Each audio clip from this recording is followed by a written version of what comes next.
For today po, magluluto tayo ng lomi. Ito ang ingredient ko, itlog, atay ng manok na prinito, noodles, at yung bola-bola. So yan guys, nagisa na po pala ako ng yung sabaw na pinakuluan ng manok, ginisa ko po muna, then hinulog ko.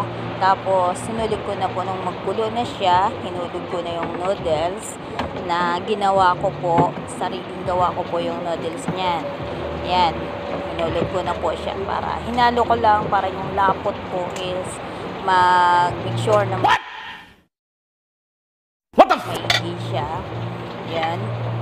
And then, papakuluan po muna natin saglit. So, pag nagkulo na yan guys, yan, ito na yung resulta. Ihuhulog na natin dito yung itlog na binati ko.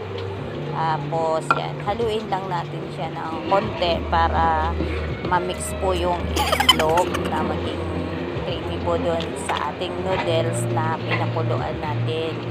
So, magiging lomi po yun. Yan, haluin lang natin siya.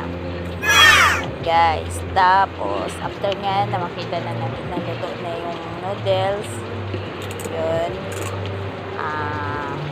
pag kulong-kulo makikita natin kasi siya pag lutang na yung mga noodles po na ginawa natin. Homemade po to lahat homemade lang lahat yung mga noodles, yung yung lahat ng ingredient po dito sa lomi natin is gawa ko lang po yun, hindi ko na binidyohan. So ito na po yun, lumutang na siya lahat. Yung noodles niya is luto na, lumutang na po. Nilagyan ko po pala pati yan muna ng toyo na konti para magkulay siya, hindi siya maputla. So linagyan ko siyang toyo, then ito na yung resulta. Linagay ko na yung mga lahok niya, yung ginayat ko pong bola-bola at saka yung prinitong my God! Atay. Yan.